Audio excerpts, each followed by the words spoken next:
Veíamos antes el comportamiento al cierre de índices europeos, cierre con el que se pueden dar un canto en los dientes. Los inversores, tal y como se presentaba la jornada de negociación a primera hora. ¿Qué ocurrió? Que luego a las 12 del mediodía, con ese jaleo de declaraciones entre Donald Trump y el régimen iraní, mercados lo tomaron como la posibilidad, ¿no?, de puerta abierta al inicio de negociaciones. Parece que se van a reunir las dos partes en Pakistán. Aún así, llegamos a ver a índices, caso de DAX alemán subiendo un 3%, IBEX más del 2%, finalmente en Frankfurt la subida ha sido del 0,96%, en Madrid del 1,04%. Siguen subiendo índices americanos más del 1%. Las tres referencias, tanto Dow como S&P 500 y Nasdaq 100. Los movimientos en deuda también destacados, ¿no? Como veíamos, 4,50% el 10 años, luego bajaba al 4,33%. Volatilidad también en Forex, en divisas, sigue esa apreciación, comprobamos en euro, 0,22% ahora mismo, en 1,1598, y ese bajonazo en barriles de petróleo. 9 ahora en Brent, West Texas un 8%, en los 90,30. Enseguida hacemos película de la jornada. Antes saludamos José María Luna y Sevilla, asesores patrimoniales. ¿Cómo estás, José? Muy buenas tardes. Muy buenas tardes, Javier. Pues viendo y haciendo película, un arranque de lunes movidito. Van varios lunes ya en los que se ven caídas en mercados fuera de horas, luego al final se recupera algo, pero bueno, el Kremlin decía hoy que seguía de cerca lo que llama señales contradictorias sobre situación en Irán, y tanto, ¿no?, que se están dando en los últimos días. El viernes Trump se despedía de la oficina diciendo que un alto el fuego no estaba en sus planes. Apenas unas horas después cambiaba el tono para sugerir que Estados Unidos casi había cumplido objetivos, que se podía ir pensando en recoger los barcos. Luego, entre la noche del sábado y el domingo, amenazaba con borrar del mapa centrales eléctricas de Teherán si Teherán no abría el estrecho de Hormuz en 48 horas. No se cumplía ese plazo. Entre medias, también era de esperar, la República Islámica no se quedaba atrás en ese intercambio de cortesías y respondía amenazando con atacar infraestructuras energéticas de sus vecinos del Golfo. Mercados hoy abrían con rendimientos de los bonos por las nubes, bolsas por los suelos, pero luego Trump se ha desayunado con su primer gran ataco en lo que va de conflicto. ¿Qué le duele más para haber activado ese put, José María? El de abrir la puerta a las negociaciones, dar una tregua de 5 días, si un S&P 500 en 6.500, la bolsa, los bonos, el 10 años por encima del 4,5, o ese petróleo, el barril por encima de los $100. Jolines, ¿qué le puede haber pasado por la cabeza a Donald Trump? Yo creo que Mr. Market, en esta ocasión, que estaba muy esquizofrénico, y lo hemos visto a lo largo del día de hoy, es el que le ha ido poniendo en su sitio a Donald Trump, muy probablemente. Primero el mercado de bonos y probablemente también el mercado de renta variable. Es decir, la realidad es la que es. La impulsividad de Donald Trump, que hemos vivido, vamos, en primera fila el pasado ejercicio con el tema de los aranceles, lo hemos vuelto a vivir, en este caso, con el conflicto bélico en Irán, ¿no? Muy probablemente también habrá habido mucho movimiento diplomático después de esa amenaza por parte de Trump de atacar a Irán precisamente en infraestructuras eléctricas, porque ya sabemos cómo se la gasta Irán. No tiene armamento suficiente. Bueno, el poco que tenga, que no sé cuál será, no tengo ni la menor idea, no soy experto en balística ni armamento, pero hemos visto que es suficiente para, bueno, pues atacar a Qatar en un momento determinado, y los problemas que ello conlleva. Y de momento el estrecho de Hormuz de facto sigue cerrado, ¿no? Con lo cual, muy probablemente los países de la zona habrán llamado a Trump y han dicho, oye, claro, que las 48 horas vencen en nada, y que si tú atacas va a haber seguramente algún tipo de represalia. Y esto nos llevaría a un daño, probablemente a un punto efectivamente de, no digo de no retorno, pero casi de no retorno. En una situación, vamos al abismo a nivel económico, y eso quizás hayamos bueno, pues dado una pata a la incertidumbre que continúa con nosotros, ¿eh? O sea, no le quepa la menor duda a nadie que la volatilidad y la incertidumbre sigue entre nosotros. Lo que ocurre es que el mercado, por un lado, se pone en lo peor, que es fácil ponerse en una situación cuando Trump te negocia de la manera que te negocia y te amenaza con que te va a destruir pues todo lo que son tus centrales eléctricas o gran parte de las mismas y te va a llevar casi prácticamente a la Edad Media a nivel energético, a un país como Irán, que no se doblega como ha ocurrido en otras ocasiones con otros países, ya sea a nivel arancelario o como lo que ha ocurrido en el caso de Venezuela, no está quizás tan acostumbrado a que un país le conteste de esa manera. No sé qué juego habrá hecho, el papel habrá hecho Israel en ese apaciguar ánimos a los mercados y apaciguar ánimos sobre todo también a sus socios de la Liga Árabe, etcétera, pero quizás ahora tendrá que un poco pues, sujetar a Israel, y tocará a otros países sujetar a Irán y tratar, si Dios lo quiere, pues llegar a un cierto acuerdo y que de verdad gobierne la diplomacia, ¿no? Aunque es difícil después de tanta metedura de pata. La realidad es la que es, el mercado se pone a verlo todo muy mal y de repente cierres, mucho probablemente de cortos, no tanto entrada de dinero nuevo, ha sido lo que ha motivado subidas muy fuertes en los mercados de renta variable, también en los mercados de renta fija, con caídas de la rentabilidad de los bonos, sobre todo de los de más largo plazo, también del 2 años norteamericano, caídas por supuesto del precio del petróleo, tanto del Brent como del West Texas, y eso es lo que hemos asistido, pero es que el partido cada minuto va cambiando. De hecho, yo estaba hablando con un gestor y a los 5 minutos estaba viendo que el mercado se giraba y estaba buscando qué había ocurrido. Y luego ya encontré que ahora mismo hay que estar más pendiente de los titulares. De los titulares de Trump, de la red social de Trump, a veces que estar mirando Bloomberg o mirando Morningstar o mirando lo que tendríamos que mirar los analistas o asesores patrimoniales, más que estar mirando el flujo de caja de la compañía, viendo los resultados de macroeconómicos, de crecimiento, inflación, etcétera, etcétera. Este es un elemento externo a la economía. Igual que hemos hablado en otras ocasiones de la revolución que supone la inteligencia artificial, los posibles ganadores, los posibles perdedores, software, etcétera, etcétera, todo lo que está relacionado con el private debt, todo eso es algo intrínseco a la economía y es difícil y a la vez fácil de gestionar. Pero cuando viene un elemento externo, como ocurrió el año pasado con el tema arancelario, ese shock, sin duda alguna, el mercado pues puede reaccionar de forma violenta, caídas. Esta vez la renta variable ha funcionado algo mejor, salvo el sector financiero o la renta variable europea, que la renta fija. Ha habido segmentos donde ha funcionado algo peor que la propia renta variable. Simplemente ver el equal weight del SP500 no está tan lejos de los máximos que alcanzaban hace mucho tiempo, ¿no?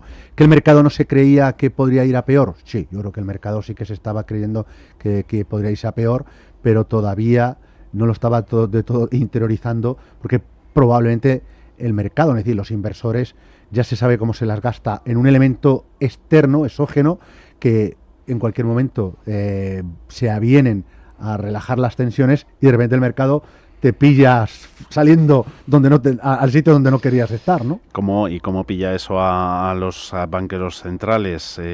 Mucho estuvimos hablando semana pasada de que un shock de oferta no debería alterar hoja de ruta de la política monetaria.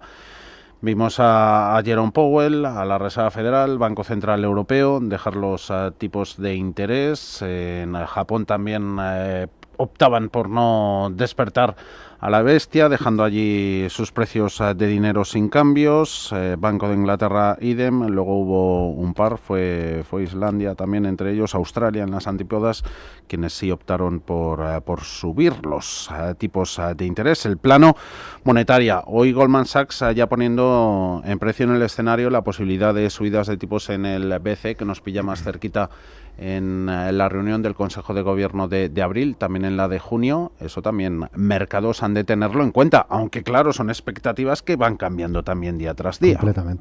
Completamente. Y en una situación de la economía europea muy endeudada también, con una enorme dependencia energética. Es verdad que se ha ido reduciendo la dependencia del petróleo o gas en más o menor medida de cada país, pero todavía tenemos ese talón de Aquiles en el caso de Europa.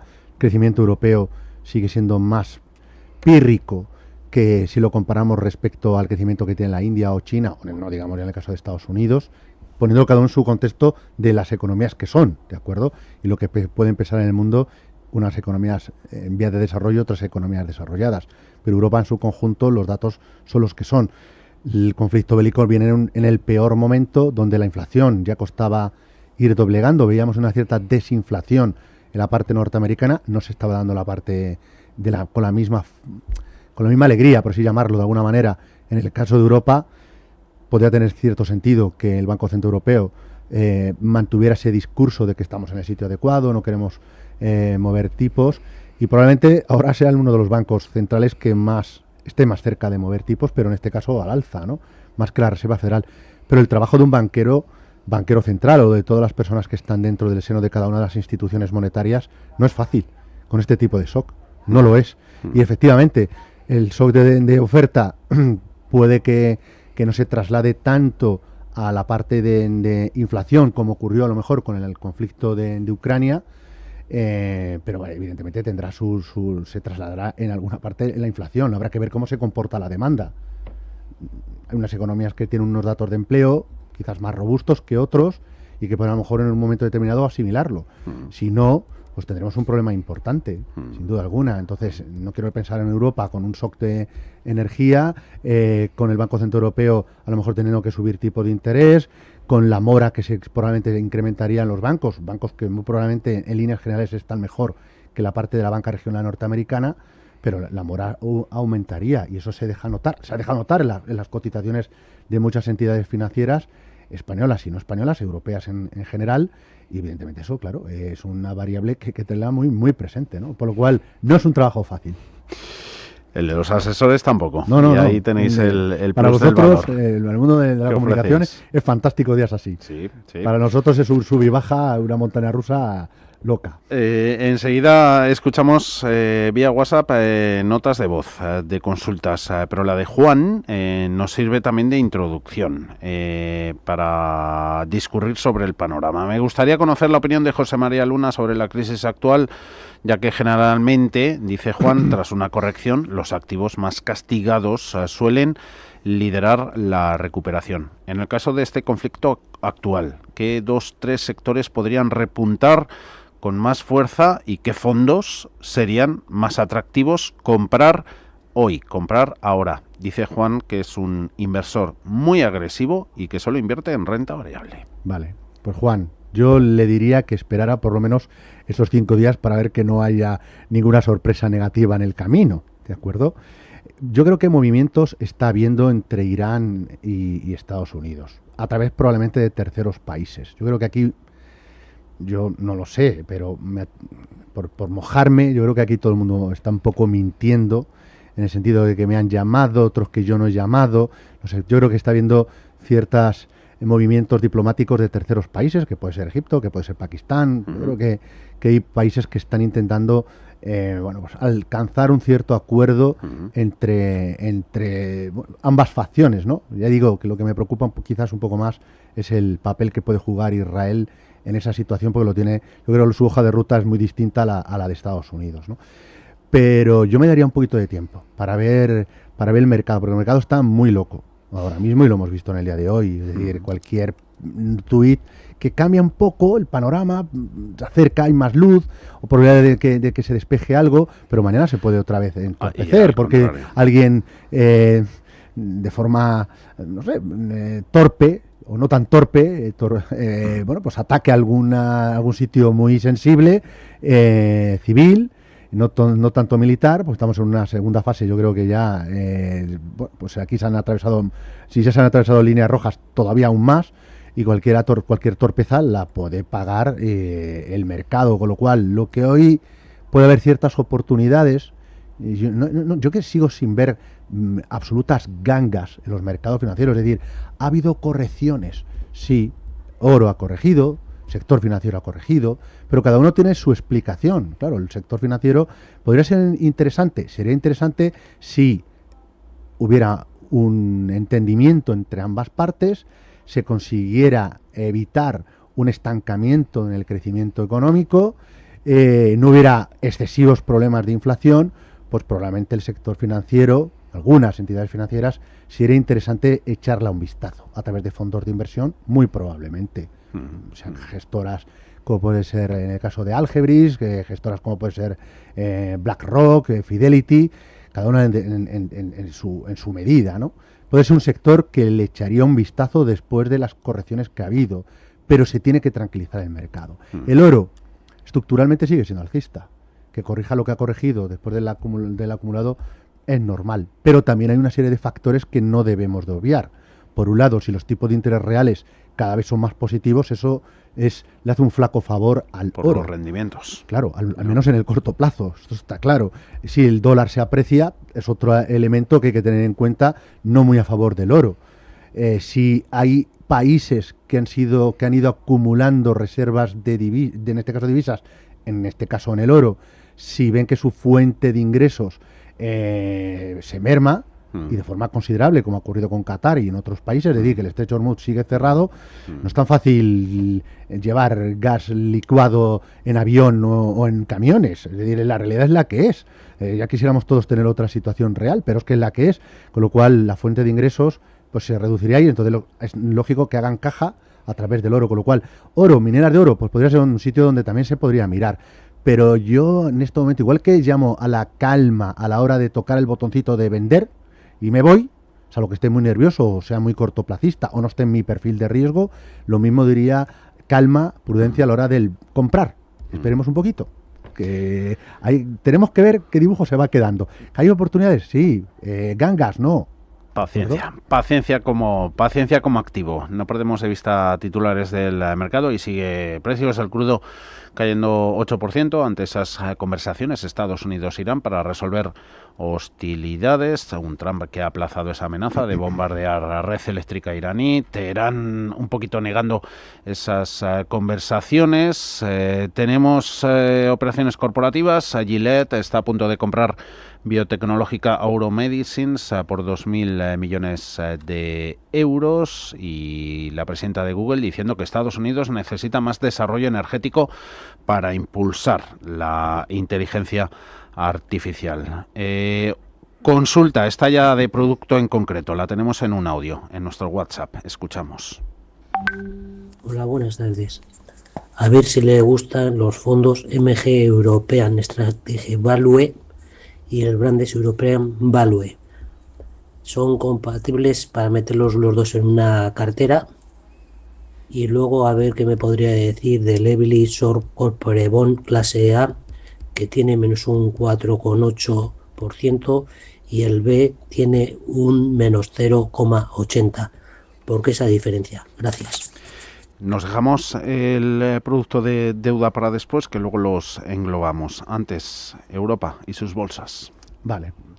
Con el Brandes y el M&G. Dos grandes fondos, dos muy buenos fondos de gestión activa a la hora de invertir en renta variable europea, paneuropea, incluyendo Reino Unido en cartera, con un enfoque claramente centrado principalmente en blue chips, centrado sobre todo en compañías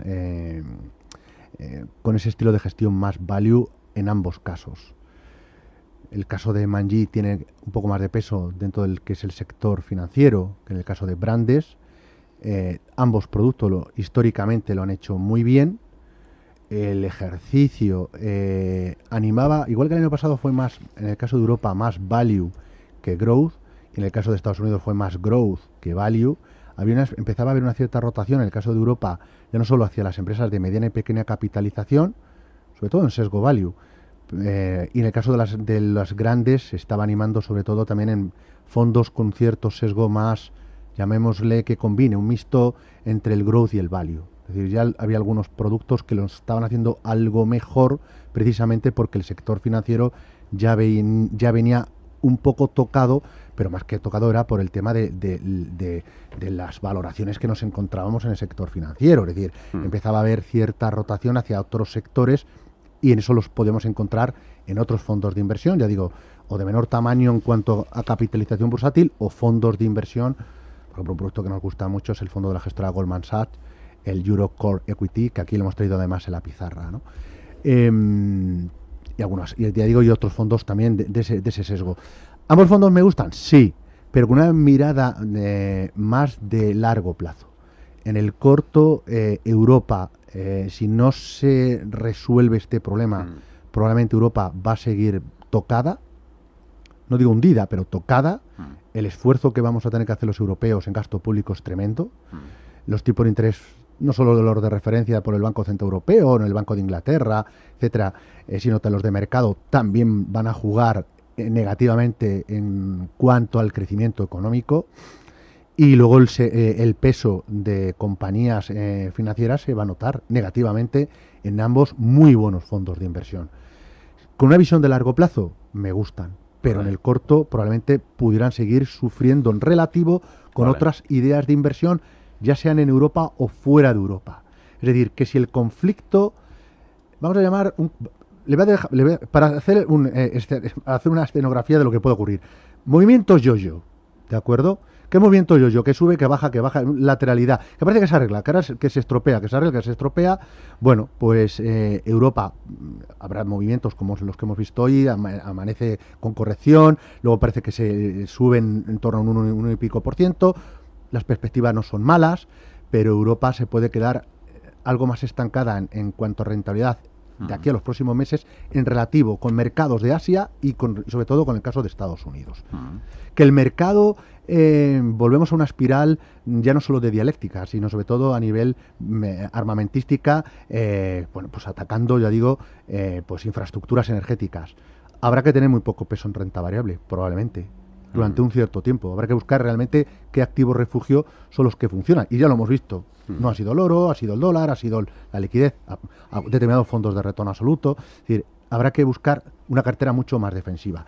Si ojalá se clarifique la situación, se abre el estrecho de Hormuz, porque otra cosa es que ahora haya cierto acuerdo y el estrecho de Hormuz todavía se mantenga durante un tiempo cerrado. Habrá que ver la reacción de Irán. Ya veremos, a ver si quieren cobrar, no quieren cobrar. Ojalá vuelva de nuevo a transitar por allí los buques. Pero si se clarifica, Europa puede ser de nuevo un sitio interesante. Ambos fondos lo podrían hacer bien. Que seguro que te acuerdas, ¿no? Cuando en tu niñez bailabas el yo-yo y hacías el dormilón, ¿no? Ahí También me acuerdo de eso. Por la fuerza de la inercia, ¿no? Seguía girando, se quedaba quietito abajo y luego hacía falta un tirón para que volviese a subir. Sí. En Europa seguimos, José, fuera de euro, eso sí, con Equity Noruega, el Nordea Noruega Equity. A ver, acciones de ahí del país. Noruega, muy dependiente de ingresos petroleros. Sí, y también su bolsa también muy dependiente del sector salud, por poner un ejemplo, que cuando ha tenido mala noticia, pues también ha pesado sobre los países escandinavos, ¿no? Y en concreto sobre Noruega, ¿no? Yo, como elemento diversificador a la hora de tomar posiciones en Europa, no me parece nada malo, ni en la parte de renta fija a través del EBLI, luego hablaremos si quieres de la renta fija, que me parece muy interesante, sobre todo el mercado de high yield, en el caso de Europa, porque de los países nórdicos, porque es distinto en general a lo que ocurre en el resto de Europa, incluso en referencia a otros países de fuera de Europa, ¿no? Pero yo Noruega, a la hora, si realmente mi cartera tiene un cierto tamaño y me puedo permitir el tener una inversión satélite que me acompañe en la renta variable europea, paneuropea, sin contar con los países nórdicos, puede ser una idea interesante. Igual que ocurriría con el mercado suizo, ¿de acuerdo? Pero tener un fondo para tratar a ver si es el fondo que es más rentable, yo creo que en estos momentos hay otros mercados muy interesantes. Corea, por ejemplo, que no estamos hablando de Europa. Es que ha caído mucho, y es que ya lleva subiendo mucho, pero es que la situación de Corea a nivel de mercados y de potencial sigue siendo muy importante. Y depender solamente de determinadas entidades de comunicación, de determinadas empresas del sector salud, y no digamos del sector del crudo, pues puede hacerte ir muy bien, pero también puede en un momento determinado esa dependencia, el mercado, jugártela todo a una sola moneda. Yo ya digo, solo sería una posición más satélite y que no representará un peso muy importante. Pero Fidelity lo hace, en este caso, bastante bien cuando invierte en el caso de Noruega, ¿no? De emergentes teníamos hoy el Robeco Emerging Stars. A ver si luego nos da tiempo, que nos tenemos que meter en renta fija, no sin antes terminar de momento con más sectores o temáticas. Llevo un tiempo con el radar puesto en el Robeco Smart Energy y en infraestructuras, productos de Wellington y de la SART, pero ninguno ha corregido lo suficiente para entrar. Dice el oyente, si mejor esperar o ir haciendo DCA, invertir algo fijo de dinero de forma periódica independientemente de precios y situación del mercado. Si lo que quieres es entrar en un mercado que ha corregido mucho, que entre en oro. Es decir, yo nunca entraría solamente porque el mercado ha corregido. Tampoco compraría solamente un fondo porque sea del value, deep value, decir, es que esto está barato. Bueno, a lo mejor mañana está aún más barato, ¿no? Y lo que quiero es que no sea solo la historia del precio como tal, es que ha caído desde máximo no sé cuánto. Habrá que estudiar la compañía y ver cómo está, qué potencial tiene, cómo está su propio sector. Puede ser que en algunos casos sea porque el mercado no lo esté valorando y en otros casos que a lo mejor realmente está barato, ha corregido porque tenía que corregir. Igual que ocurre con el caso de las infraestructuras, a lo mejor no ha corregido lo que ha corregido otros sectores porque viene de donde viene, desde mucho más atrás, no se ha comportado igual de bien respecto a algún producto muy concreto, que no lo ha hecho nada mal. Por ejemplo, el caso de Wellington, incluso el fondo de la gestora Morgan Stanley, ligado a infraestructuras, pero en líneas generales no han sido los sectores que más, o las temáticas, porque hay muchos subsectores dentro de infraestructuras, que mejor comportamiento lo han hecho en los 3 últimos años en relativo a otros, ya sea índices o sea sectores como puede ser la biotecnología o la propia tecnología y concretamente la inteligencia artificial. Pero yo creo que la infraestructura es súper importante. Claro, todo va a depender, muchas de estas compañías, ya no solo de la regulación, sino también va a depender muy mucho del nivel de endeudamiento que puedan tener. Porque si realmente están algunas de esas empresas, que me consta que sí están endeudadas, y subieran los tipos de interés, la capacidad de refinanciación de la deuda es tal, sí, puede existir, pero a tipos más altos. Y eso, sin duda alguna, afecta a sus márgenes. Pero yo no me fijaría tanto, no entro porque no ha corregido. No ha corregido porque realmente son muy sólidas, son realmente muy escudo en el actual escenario. Incluso en un escenario inflacionista, donde algunas de ellas, del sector infraestructura, tienen capacidad de subir precios. Otras quizás no, porque es que dentro de las infraestructuras hay desde infraestructuras aeroportuarias, infraestructuras de comunicación, infraestructuras eléctricas, por ejemplo en el tema del Smart Energy. Me parece interesante, claro, el Smart Energy de Robeco, me parece muy interesante el fondo de Pictet, Clean Energy. Cuando venía para acá, venía escuchándote y venía hablando a algunos expertos en la materia, sobre todo esta mañana con el tema de la energía y demás. Es que es curioso que tenga que venir una crisis mundial para que nos fijemos en determinados sectores. Tiene que venir una pandemia para que nos fijemos en el sector salud. Parece como que no es importante. Y ya ves si es importante, es importantísimo. ¿Qué tiene que venir? Una sequía para que nos demos cuenta de que el agua es vital para todos. Ahora ha tenido que venir un conflicto bélico en algo muy sensible como es el petróleo. Y nos damos cuenta de que hay que invertir en energía. Ya veníamos hablando de la energía, de la importancia de la energía, de no depender solo del petróleo o del gas, sino depender de otras fuentes de energía, pero todavía algo mucho más importante, tener que depender o lograr la eficiencia energética, es decir, ser más eficientes en el consumo de energía, igual que cuando nos hacen esas campañas de hay que ser eficientes en no gastar agua por gastarlo, ¿de acuerdo? Y reciclar el agua o reciclar otras cosas, la energía también, hay que ser conscientes de que no es un bien infinito. Bueno, pues ya hemos visto lo infinito que es la energía, ¿no? Y que no es darle un botón y ya gasto de otra, ¿no? Entonces, estos productos estructuralmente, igual que ocurre con las infraestructuras, en este caso en el fondo de la gestora Robeco u otros similares, yo creo que lo que está ocurriendo es un cambio que yo creo que va a acelerar la sensibilidad de todos, no solo de la parte pública, sino también de la parte privada, de la necesidad de mejorar las fuentes de energía y mejorar la eficiencia. Y de eso sabe mucho el equipo de gestión de Robeco, igual que de otras casas. Esto, el fondo, cuando corrige el mercado, el fondo sube muchísimo. Vamos a ver, como caiga el mercado porque la crisis va a peor, es que ya estaremos hablando de una situación que complica la economía, que puede traer problemas de crisis financiera, probablemente, no sé lo que podrán hacer los bancos centrales, pero probablemente tengan que inyectar liquidez, que volverá a tener problemas de inflación, que de esto ya lo hemos vivido, es que esto ya lo hemos vivido con otros problemas, pero al final las soluciones casi se le parecen mucho.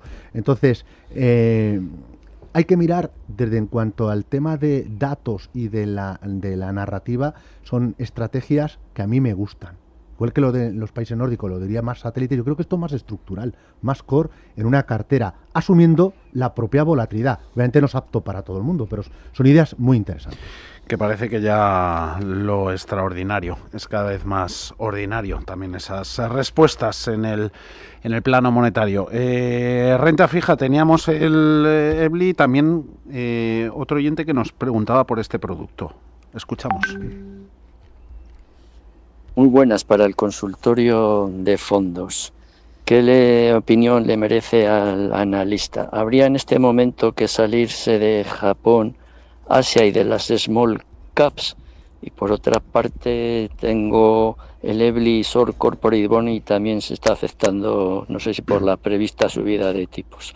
Nada, muchas gracias. Un saludo para todos, Luis. Gracias para Luis, agradecidos. Muchas gracias, Luis. Después un poquito de Japón-Asia en concreto y pequeñas capitalizaciones, pero con el EBLI. El otro oyente también hacía mención, clase A y B. Venga, vamos por partes. La semana pasada me enrollé bastante a la hora de explicar un poco las cosas y intento dejar más espacio a los protagonistas que son ustedes, ¿no? A los oyentes, a las personas que nos siguen en YouTube, etcétera, ¿no? Vamos a ver, todo va a depender de la duración de este conflicto y del daño que se cause a la economía. Si el conflicto dura 1-2 semanas más, yo no desearía la posición en Asia ni en mid y small caps.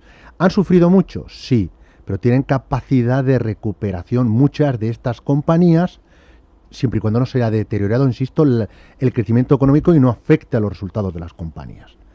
Ahora bien, si el conflicto se va enquistando y va durando más, habrá que medir, como están haciendo los bancos centrales, el impacto negativo sobre la economía, el crecimiento económico y sobre la inflación para ellos articular con sus medidas ortodoxas y no tan ortodoxas.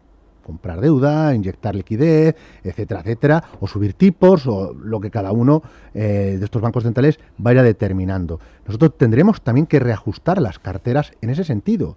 Lo que hoy les digo, paciencia a la hora de entrar o paciencia a la hora de salir, salvo que uno no esté en su perfil de riesgo, yo ahora mismo no desearía, aunque un fondo me haya corregido un 10%, siempre y cuando, insisto, no haya un deterioro real, que ya lo está viendo, pero no tan real, tan impactante para este tipo de compañías, porque probablemente pueda alguna de ellas quedarse a precios verdaderamente interesantes. No digo de gangas, pero interesantes, siempre y cuando sus fuentes de ingresos y sus márgenes no se deterioren excesivamente, ¿no? Con lo cual, para ese escenario, si la situación se complica, ni Asia, ni Japón con Asia o sin ella, y por supuesto tampoco las mid y small caps, pero yo creo que muchas otras de las ideas que han salido y seguramente saldrán en sucesivos consultorios, ¿no? Y el EBLI, vamos a ver. La renta fija, en general, salvo los monetarios también algunos han sufrido, por ejemplo, pagarés que son emitidos o son comprados con una duración, un vencimiento superior a una determinada fecha, que en el caso de España y fuera de España obliga al regulador, en este caso, y el supervisor, a valorarlo a precio de mercado. Y ha habido algunos fondos que dicen que ha caído un monetario. Bueno, pues que el mercado, ¿qué ha ocurrido? Lo que ha ocurrido es que hemos tenido y seguimos teniendo una situación en la cual un empinamiento de los tipos de interés, ¿de acuerdo? Es decir, los tipos de interés de mercado, no los de los bancos centrales, los más importantes, han repuntado. Uh-huh. ¿Por qué? Pues porque anticipan un escenario de inflación. Uh-huh. Entonces, evidentemente, inflación más gasto público uh-huh. que hay que financiar. Y el que presta dice, vale, yo te presto, pero o me pagas más, porque yo no sé, ese 4% de hora, a lo mejor si sube la inflación, me voy a poner una locura al 8%, ya no me pagues al 4%, me tienes que pagar mucho más. Es decir, que la rentabilidad real baja. Entonces, todo lo que sube los tipos de interés, la curva de tipos de interés, tiene un efecto negativo en el precio de los bonos. Los del corto, los del medio y los del largo plazo. Efecto duración, el EBLI Short Corporate Bond también le afecta. Claro. Porque él invierte, aunque la duración media de la cartera es 1 año y pico, pero también hay bonos en la cartera con una duración superior a ese año y pico. y evidentemente el repunte de tipos afecta en el precio de esos bonos. Pero es que en paralelo hemos tenido también una situación de incremento de los spread de crédito respecto a la deuda pública. ¿Por qué? Pues porque el mercado, poniéndose en lo peor, lo que ha visto es, cuidado a ver si va a haber una crisis financiera, cuidado si hay un empeoramiento de lo que es el crecimiento económico que afecta a las empresas, y algunas de las empresas que ahora a lo mejor me pagan, alguna de ellas me dice que me refinancia la deuda o me va a impagar. No va a ser, yo creo, el caso del EBLI, pero todo lo que es incremento del spread de crédito también afecta de forma negativa al valor de los bonos y, en consecuencia, al valor liquidativo. Con lo cual, lo que estamos asistiendo es a esa caída, obedece a ese doble efecto.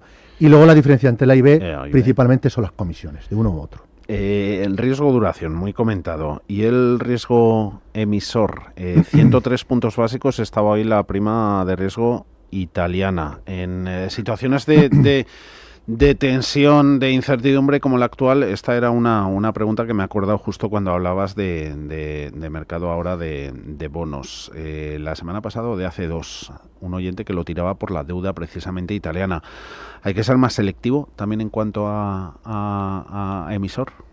Sin duda alguna. Lo que pasa es que en el caso de la Unión Europea tenemos un paraguas muy grande, que no es un paraguas, es una sombrilla, que es el Banco Central Europeo. Pero a los americanos les pasa igual en la deuda pública. Son capaces de refinanciar deuda con más deuda. Y detrás sabes que siempre hay un prestatario final, que en este caso, pues sin duda alguna, es el Banco Central Europeo, que te puede llegar a comprar esa deuda pública. Con lo cual, esas diferencias entre lo que puede pagar Italia respecto a España, o Italia o Francia respecto a Italia, que son donde pueden jugar muchos gestores activos en la parte de deuda, saben que hay una red de protección a día de hoy, no solo después de Draghi, sino con los que han seguido a Draghi, que es que el Banco Central Europeo está. Ahora, ¿esa red de protección la hay en la misma manera en la deuda corporativa? Pues no tanto. Ahí hay que ser muy selectivo en quién estamos. Más. Ahí el tamaño importa y muy mucho. No es lo mismo dejar caer a un banco grande que a lo mejor una empresa industrial más pequeñita. Pues bueno, hay que ser realmente muy realista con ello. Antes de la pizarra rápido teníamos en llamada de Jimena, nos preguntaba por el AXA Europe Credit Total Return y el Carmignac Portfolio Credit. Pues algo muy similar a lo que comentaba anteriormente con el EBLI. Aquí el añadido es que estamos ante dos fondos de inversión, tanto el AXA como el caso del Carmignac, con más sensibilidad a tipos de interés de mercado. Es decir, si el EBLI estamos hablando de una duración media de cartera en torno a año y algo, en el caso del AXA estamos hablando de duraciones por encima de 3 años y el Carmignac algo parecido. Además, con el Carmignac con algo más de peso en el caso del high yield. Con lo cual, incremento en los tipos de interés de mercado, incremento de los spread de crédito, sin duda alguna han afectado. Y por cerrar el tema de la deuda, hemos visto subida de tipo de interés y hemos visto también en subida de los spread de crédito, pero donde más hemos visto chicha ha sido en el tema de los derivados, de la parte de renta fija, es decir, la parte de cubrir riesgos de impago o demora en muchos de esa deuda, y sobre todo lo hemos visto en la parte financiera y no financiera. Y eso, los fondos de inversión que utilizan derivados, como esos seguros de impago, tienen que valorarlo también, esos repuntes, ¿de acuerdo? Con lo cual, ahora empezábamos a ver un poquito más de chicha, de sangre, un poquito la parte corporativa, pero la parte de derivados ya venía produciéndose, ¿eh? Nos dejas aquí un tema para seguir estos días. Vamos con la pizarra, que también anotamos. La pizarra. Lo primero en ella, asesoramiento en mayúscula, negrita y subrayado. Canal de contacto, Luna y Sevilla, asesores patrimoniales. José. Muchas gracias, Javier. Pues se pueden poner en contacto con nosotros llamando al 91 762 3442 o visitando nuestra página web www.lunasevilla.es. ¿Y hoy qué nos prestas? Pues traía tres ideas dependiendo del escenario que se vaya dibujando, ¿de acuerdo? Si de verdad vuelven las tensiones, se agravan esas tensiones y alguien quiere reducir la exposición a riesgo o quiere aparcar el dinero, yo creo que lo que hay que buscar es un búnker, un escudo, pues ante todo lo que está ocurriendo, ¿no? Y lo que podría ocurrir, que sería muy grave. Y en ese sentido, un monetario que sea barato, para mí eso es súper importante en el caso de los monetarios, con deuda pública AA o AAA. En este caso sería el producto de la gestora Pictet, la gestora en este caso suiza. Pictet es Sovereign Short Term Money Market. Es un producto que no nos va a hacer ricos, pero que es un producto muy roca y hoy el efectivo sí paga. Con lo cual eso es lo que tenemos que buscar en el caso monetario, que sea muy roca. Que el mercado se muestra un poco más yo-yo en la parte norteamericana, yo diría un producto de retorno absoluto. Y BlackRock tiene una serie de fondos muy interesantes. Los Style Factor lo están haciendo bastante bien, ¿no?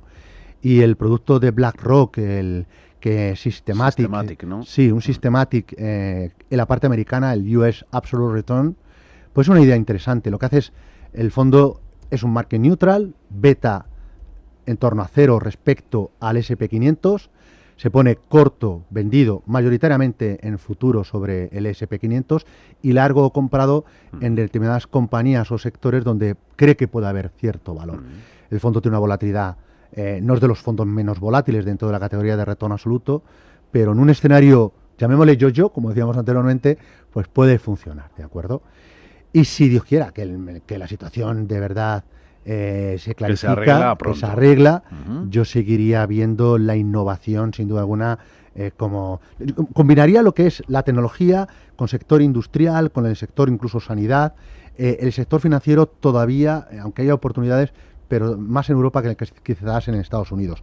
Y ahí utilizaría un producto de la gestora Groupama, que es el Global Active Equity. No hemos hablado mucho de él, tiene en torno a un 70% en la bolsa norteamericana, y el resto son países desarrollados, mayoritariamente en cartera, Europa, Asia, pero desarrollados, ¿no? Y es un producto que es bastante consistente dentro de su categoría, ni es growth, ni es value. Y puede ser un producto que se podría beneficiar de una situación que se destensa a nivel geopolítico y no implica daños muy fuertes sobre la economía. Que nos vamos rápido. Groupama Global Active Equity, el BGF Systematic US Absolute Return y el Pictet Sovereign Short Term Money Markets. Tiempo nos ha dado nada más para apuntarlos, José. Hasta la próxima semana. Un abrazo. Buena semana a todos. Chao.